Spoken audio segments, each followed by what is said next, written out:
Shalom, salam satu tubuh Kristus, saudaraku terkasih dalam Tuhan. Shalom Indonesia, aku yang semakin diberkati oleh Tuhan Yesus. Saya sungguh bersyukur boleh kembali menjumpai saudaraku terkasih dimanapun berada. Seluruh pencinta channel YouTube Refren Muhammad Paulus and Tambunan, bahkan seluruh saudaraku yang pada akhirnya boleh menyaksikan channel YouTube ini.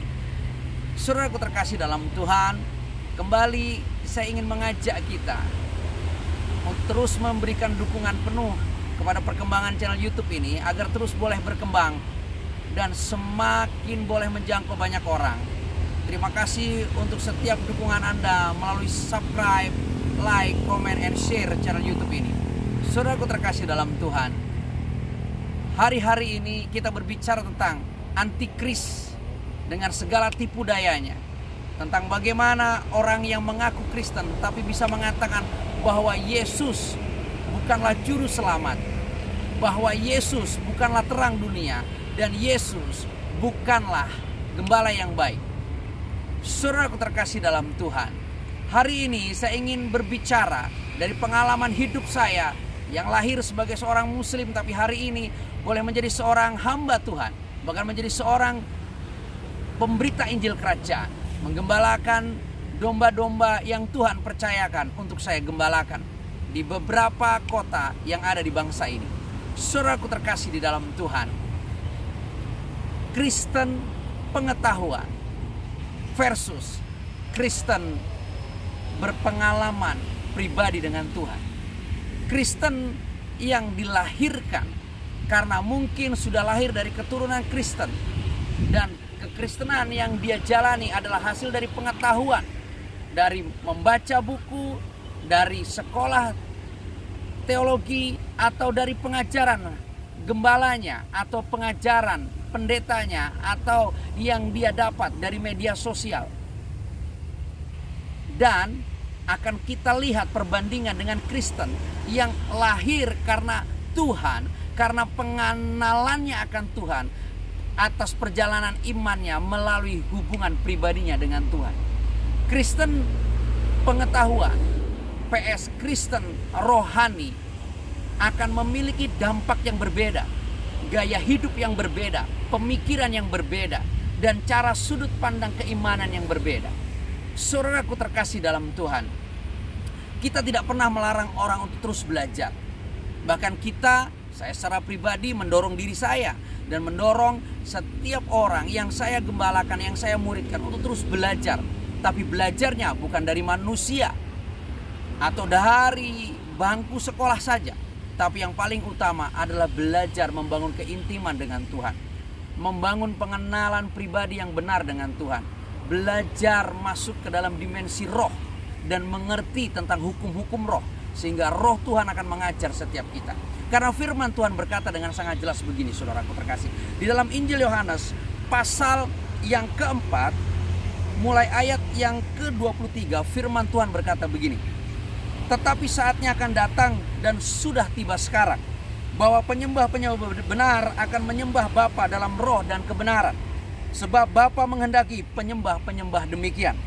Ayat yang ke-24, Allah itu roh, dan barang siapa menyembah Dia harus menyembahnya dalam roh dan kebenaran.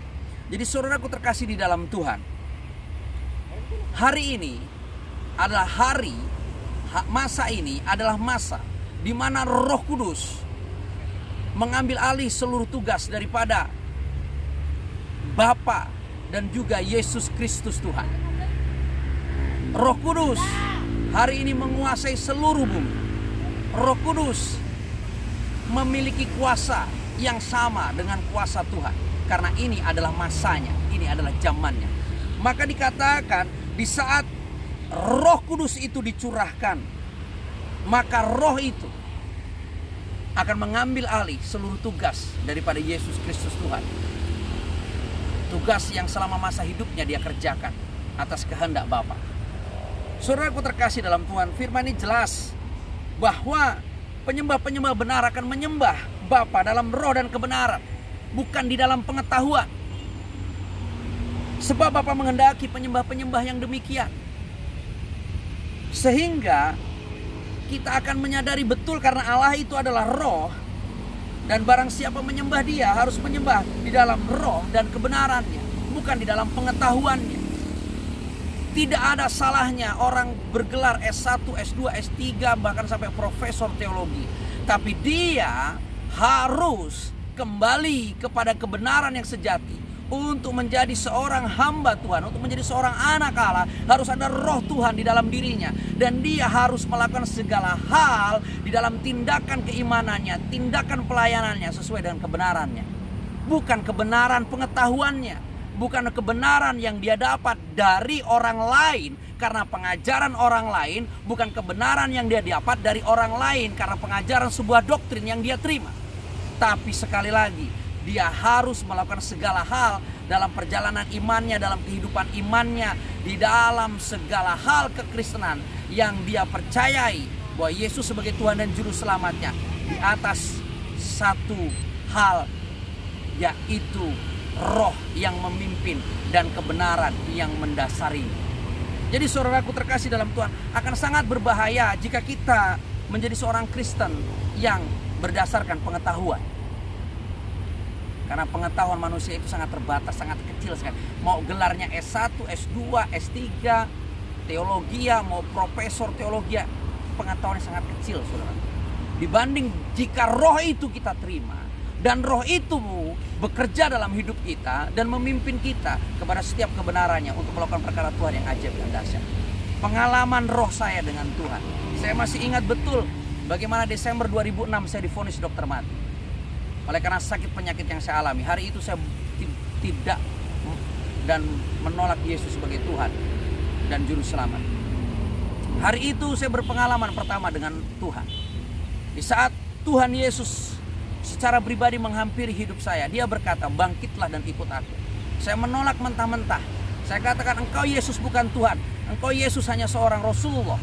Saya katakan begitu. Tapi oleh karena kasihnya dia menghajar saya. Dalam perjalanan iman selanjutnya, saya mengalami bagaimana kuasa roh melawat saya. Waktu saya berada di lapas, waktu saya sedang berdoa, berpuasa. Dan roh itu mulai tinggal di dalam hidup saya mulai hari itu. Sampai dengan hari ini, saya terus diajar untuk berpegang pada hanya satu kebenaran. Bukan kebenaran doktrinal manusia, bukan kebenaran doktrin gereja apapun, tapi kebenaran yang berasal dari firman Tuhan. Jadi di saat roh itu bekerja dalam hidup saya mengalami pengalaman roh yang begitu luar biasa. Dan roh itu mengajar saya untuk mengerti setiap kebenarannya. Dan akhirnya hidup saya bergerak, melayani, pergi memberitakan Injil, masuk ke pedalaman, masuk pelosok-pelosok, memeluk orang gila, memeluk orang sakit, memeluk orang yang orang lain tidak mau memeluknya. Karena kekotorannya, karena kondisinya, karena kesedihan, kemiskinannya, penderitaannya dan semuanya. Semuanya bisa saya lakukan, kami lakukan hanya karena roh Tuhan dan karena kebenaran. Jadi saudaraku terkasih dalam Tuhan, akan sangat berbahaya jika kekristenan kita adalah kekristenan pengetahuan. Karena kita tidak akan pernah sampai kepada dimensi roh. Dan kita tidak akan pernah bisa mengerti kebenaran. Karena hanya roh Tuhan yang bisa menjelaskan kebenaran firman-Nya dengan utuh, sempurna, dan tepat. Bukan pengetahuan seorang manusia. Jadi saudaraku terkasih dalam Tuhan, dikatakan di dalam Injil Yohanes pasal 14. Dikatakan begini. Ayat 16 sampai dengan 17. Aku akan minta kepada Bapa dan Ia akan memberikan kepadamu seorang penolong yang lain supaya menyertai kamu selama-lamanya setelah Dia pada akhirnya pergi nanti, yaitu Roh kebenaran. Dunia tidak dapat menerima Dia sebab dunia tidak melihat Dia dan tidak mengenal Dia, tetapi kamu mengenal Dia sebab Ia menyertai kamu dan akan diam di dalam kamu. Jadi seseorang hanya bisa menerjemahkan kebenaran firman Tuhan secara utuh, genap, sempurna, tepat seperti yang Tuhan mau jika roh kebenaran yang ada dalam diri kita izinkan bekerja seutuhnya, mengajar kita, membimbing kita, memimpin kita kepada kebenarannya. Bukan pengetahuan manusia atau pendapat manusia. Maka perlunya setiap kita membangun keintiman dengan Tuhan. Bagaimana kita harus terus berendam di dalam roh itu. Kita terus bersekutu dengan Tuhan setiap waktu. Kita terus mencari dahulu kerajaan Allah dan kebenarannya. Dan kita terus belajar berbicara kepada Dia di dalam roh dan kebenaran ini.